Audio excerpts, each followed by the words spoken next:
Good morning. Good morning. How are you? I'm doing well. My oatmeal's done. Time's up, folks. Sorry.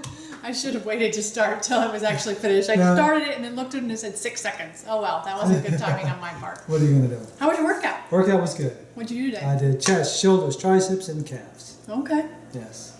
It was not too bad in the gym today. No, it was actually pretty quiet for a while there. Yeah. I did legs today, for what that's worth. So, got them done. It's all good. Did some lunges. Looking good. Yeah. So that's a good thing. What are you having for breakfast? Have an oatmeal. And look at that. It's already all Already, done. all it needs to be is a little bit reheated and It's ready to eat. Yay! That's good. I also wanted to tell you, hey Laura, it's good to see you this morning. Good morning, Laura. So about 2.5 weeks ago, I decided I was going to try starting getting up a little bit earlier and do a little bit of Tai Chi in the morning. I know nothing about Tai Chi. I literally am like watching YouTube videos to try and learn how to do it.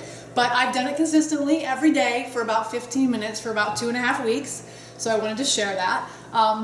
It's an interesting, relaxing kind of exercise. I don't even notice, so my muscles sometimes are sore because I lift. And I don't notice the soreness in my muscles when I do Tai Chi. So if you don't do any exercise, I definitely would say go out and type like Tai Chi for beginners into YouTube and find some videos and give it a try. It's interesting. It's relaxing. It's a very different form of exercise than I'm used to, especially having been a competitive athlete and that high pressure athletic working out I've done my whole life. So it's very different in that way. But I think it's good. I think you might like it if you don't do anything that might be useful for you. So I wanted to share that. I'll let you know how it goes. If you're a member of our website, you can go into our journals and you can see I've started adding it that I do 15 minutes of Tai Chi. Nice. So it's in there, so you guys can keep track of keep me honest about doing my Tai Chi in the mornings. Right. So that's going on. Over the weekend, I had a shall we call it an interesting conversation with someone. He said to me, and he's about our age, and he said to me, well, I want to get big, and I can't get big if I'm going to eat plant-based because there's not enough protein. Good morning, Allison. I see you're down there. Hey, Allison. Good morning. It's good to see you this morning. Oh, she loves Tai Chi. Yay! Oh, cool. That's awesome. And he said, I can't get big if I'm, eating plant-based. And I was like, well, that's not true. Right. There are a lot of athletes out there who are plant-based. There are a lot of bodybuilders There's bodybuilders that are plant-based. There's like 15 or 17 members of the Tennessee Titans NFL football team are plant-based. And these guys don't change because they have these ethical reasons why they want to be plant-based. They switch over because it makes them better athletes. Mm-hmm. And so I was having this conversation with him, and I said, not to mention, I said, at your age, I mean, he's 40, 50, that age. You're not going to get suddenly big no matter what you eat unless you're getting some help, shall we say. And he was like, no, there's guys in the gym who are natural and they're getting great gains. And I said to him, look, there is not a human being alive your age who's going to get great gains and who'd put on huge bulk without help. That doesn't just now, this is muscle. I mean, you can put on huge bulk, but it's not necessarily. You can put on belly. Right. That's possible. But he was like, no, these guys say they're natural. I said, they can tell you they're natural till they're purple. Mm-hmm. That's not actually what's going on. If they are 50 years old and suddenly putting on huge muscle mass, it's no. And bear in mind, there are over-the-counter, Brighton GNC supplements you can buy that are basically steroids. And they say natural because we've talked about how natural just has to mean it exists, in the system. Hey Ruth, it's good to see you this morning too. So anyway, that was the kind of conversation that we had. And so then I was like, you know what? I want to go and I want to find out. Like, what does the science say about energy and working out and being plant-based versus being an omnivore? What does the science say? Well, I can tell you for myself, since we've been plant-based, which is going just over a year now, that my energy level is much more than it was before we switched over. Much more. I mean, I was walking into the gym in the mornings, a year or 2 years ago, just literally dragging into the gym trying to get enough energy to work out. Yeah, and that's basically what the science says too, is that your energy level is better. And I guess it makes sense if you think about it, that if your body's not having to process the hard to process animal proteins, it's going to have more energy for other things. And in the groups that I'm in a lot of plant-based groups, people talk about how they never used to have the energy to work out, and now they feel like they have to go work out or they're bouncing off the walls. So as far as the energy goes, once your gut biome changes and your body gets used to eating this way, and if you stick with it consistently. So if you eat plant-based for a while and then switch back or slip, I think it makes it a little bit harder. I mean, we were 80%. Do you feel like it? Can you remember what it was like for you? I feel like from the minute we started deciding that we were going to try to eat more plants, that it just kept getting better. Yeah. Yeah. So yeah. I mean, seriously. I mean, before we started even doing the 80%, I felt like my head was full of lead in the morning, literally trying to work out. It was just tough. Yeah. So it definitely helps in that way. But then I went to the science and I was like, what does it say for athletes? Is it better or is it worse, or is it the same for athletes? And so they've done studies where they fed people, the omnivore diet and the plant-based diet. And the thing and this is interesting, they have to make sure that they balance the carbohydrates, because what happens if you eat all protein and all fat, your body doesn't have the energy it needs, because we've told you before, your body runs on carbs. Especially when you're weightlifting. When you're weightlifting, your body needs that glycogen, it needs the blood glucose, it needs the blood sugar if you're going to do any serious lifting or anything like that. So they have to balance the carbohydrates, which is very interesting to me because there's so many people now who are on this like low carb kick. I'm sure you guys know people who are on this low carb kick. And basically, if you do that, you're not going to have energy for doing anything because your body doesn't have it to burn. Right. So in the study, they balanced the carbohydrates to make sure that people were getting the same amount of carbohydrates from the omnivore as from the plant-based, which is tough to do because when you're plant-based, you get a lot of carbs.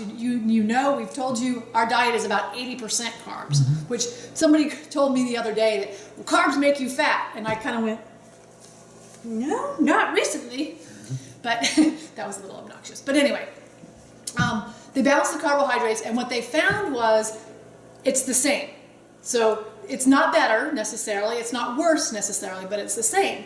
And so what that means is that eating animal products is not an excuse. Because, I'm an athlete, or I'm working out. And that's the point. So many times, I see it in the gym all the time. People are like, I have to eat animal protein to get muscle.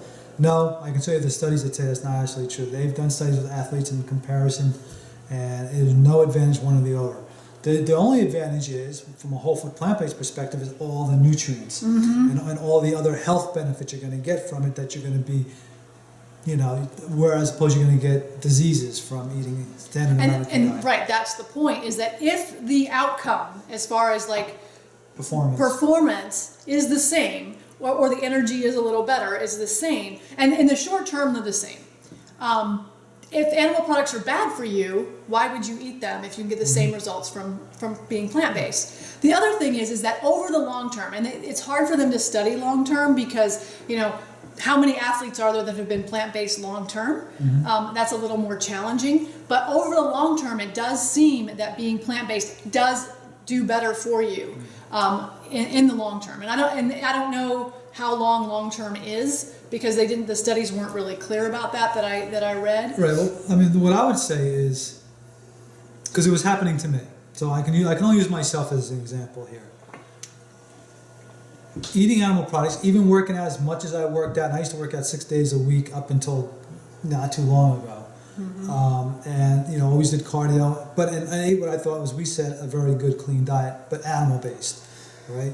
Still, my cholesterol was going up, so still I was starting to get heart disease. Once your cholesterol goes over 200, you have symptoms of heart disease. It's all starting to happen. Yeah, your cells in your body that we've talked about, the endometrial cells that line your blood vessels. When you have high cholesterol and you're not eating the green leafy vegetables that your body needs, your endometrial cells start to break down, which can raise your blood pressure, and it also starts making that cholesterol stick to your inside of your veins or inside of your blood vessels. Right. So you have that. So